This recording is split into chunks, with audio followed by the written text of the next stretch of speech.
Nauru, a tiny speck in the vast Pacific Ocean, holds a dramatic story. This island nation, barely visible on a world map, was once known as Pleasant Island. The name evoked a paradise with pristine beaches and lush vegetation. But Nauru's story is not just one of natural beauty, it's a tale of boom and bust, of exploitation and resilience. Nauru's geographic isolation shaped its destiny. Far from major shipping routes, it remained untouched for centuries. This allowed a unique culture to flourish, deeply connected to the island's natural resources. The first people to call Nauru home were skilled navigators sailing from different corners of the Pacific. Archaeological evidence suggests that Micronesians arrived first, followed by Polynesians, creating a melting pot of cultures. These early settlers adapted to Nauru's unique environment, their lives intricately linked to the land and the sea.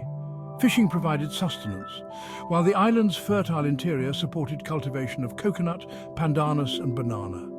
Life on Nauru was not without its challenges.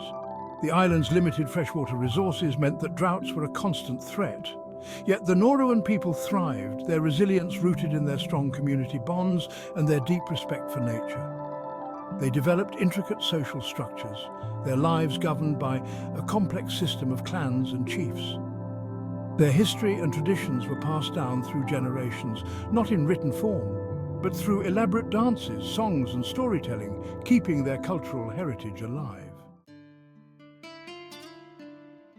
The tranquility of Nauru was shattered in the late 18th century when European ships began to appear on the horizon. The first recorded encounter with Europeans was in 1798, when British captain John Fern sighted the island. He named it Pleasant Island, unaware of the tumultuous future his arrival foreshadowed. Soon, whalers, traders and beachcombers descended upon Nauru, introducing diseases that ravaged the local population. In 1888, Nauru was annexed by Germany, becoming part of its colonial empire. The German administration brought significant changes to the island. They introduced a system of forced labor exploiting the Nauruan people to work on coconut plantations. This period marked the beginning of Nauru's exploitation, a pattern that would continue for decades to come. The traditional social structures were disrupted, and the Nauruan people were gradually marginalized in their own land. The discovery of phosphate in the early 20th century would forever alter the fate of Nauru. This mineral, crucial for fertilizer production, lay in abundance beneath the island's surface. Nauru became a target for its valuable resource, first under German, then Australian and later British administration.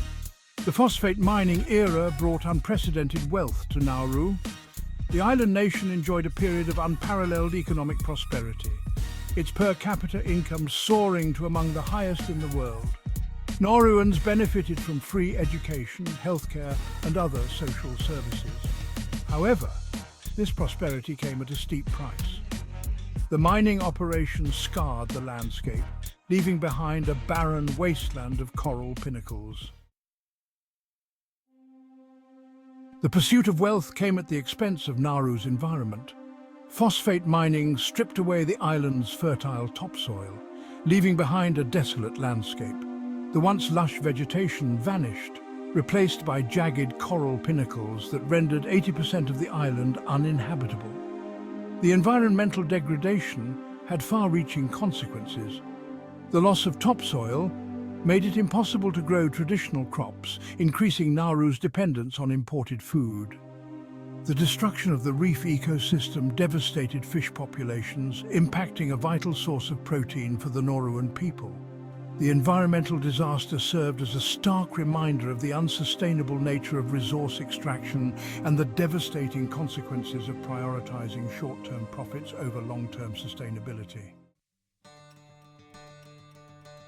Nauru today faces a multitude of challenges. The phosphate reserves have been almost entirely depleted, leaving the economy in tatters.